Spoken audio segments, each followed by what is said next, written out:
All right, what's up, everyone? We are here at City Hall, and as everyone knows, there is a big shortage of money. The money trees have not been producing with the whole climate change crisis. You heard about the fire. She's looking at me like, "Hey, are you crazy?" There's always a shortage of money, right? But we don't think that. But yeah, keep going. No. Now, whenever it comes to things that benefit communities, there is never any money. True. So we have the People's Budget Plan.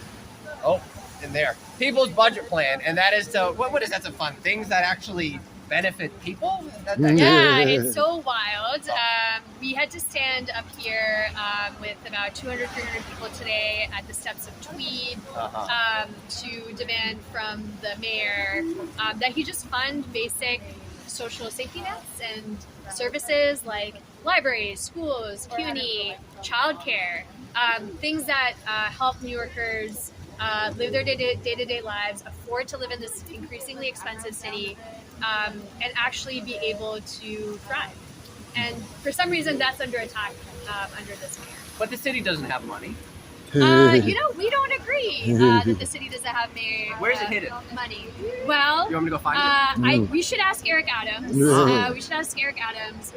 So the mayor's whole shtick is that we're in this like fiscal crisis, and this we have a quote unquote migrant crisis, and we and many other folks who actually look at the city budget, do budget analysis, including the Comptroller's Office, the Independent Budget Office, the Fiscal Policy Institute, and the City Council's Finance Department itself. And they're really pushing back on this idea that we just don't have money to fund essential services.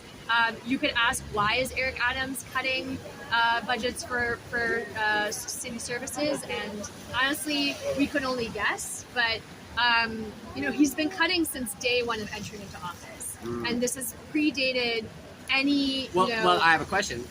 Does he bring scissors into City Hall? We have an image of him everywhere with scissors, and so he's definitely... That's the problem. Maybe he's a barber.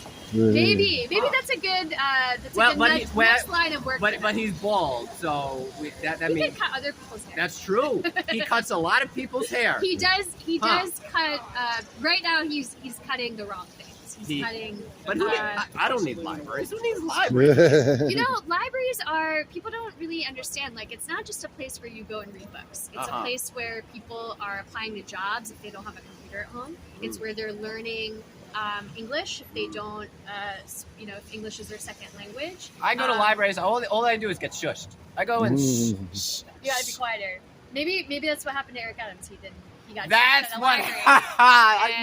See, you're good. So here's the unofficial biography. No, for my phone. Unofficial. My phone's getting wet. The unofficial biography of Eric Adams. So Eric Adams figured out, I'm going to run for mayor. I'm going to do all these good things, and then he got elected. He got elected. Yeah, and then what he did, because in Brooklyn they have this packet where it lists all the libraries, and you get a sticker from each library, like a passport. So he began doing the Brooklyn Library go around, and he started getting shushed. And he's like, "I'm mayor. I can talk. It would explain a lot. I mean, maybe he got booed at CUNY. Maybe his vendetta he did because of CUNY budget cuts, and also because of his attacks on immigrants and his xenophobic talking points that now Republicans are using. Now, the president is being attacked with the same rhetoric. Trump today used some of the talking lines. You can't curse here. I'm not cursing. Just saying. You said the T word. Oh, I did? Yeah. Trump is the curse. Shh, you cursed again. I'm just saying, there are certain politicians who definitely do not have the best interests for New York City in mind. In fact, probably hate New York City. National electeds that are just using Eric Adams' talking points to fearmonger, to promote hatred, to lie, to frankly lie. So it's up to us little people to do the right thing, ain't it? As always, the mayor had Councilmember Lincoln Russler said this today, that the mayor has been really threatened by the organizing that collectively New Yorkers have been doing around the budget, and has his poll ratings were in the gutter late last year, and because of that he's been restoring little itty bits of money here and there, just to show, I'm not cutting the budget.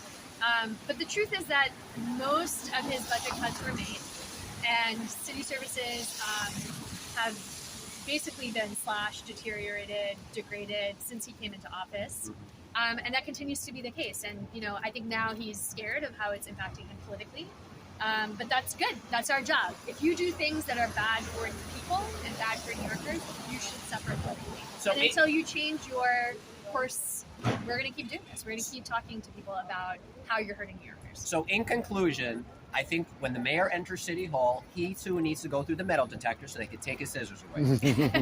Yeah, hopefully those metal detectors catch his scissors. So I'm not a fan of metal detectors, so that was a big joke. I had to go through metal detectors every day at Columbus High School. Yeah, not a fan. So once again, you are Zara, and you are with People's Budget.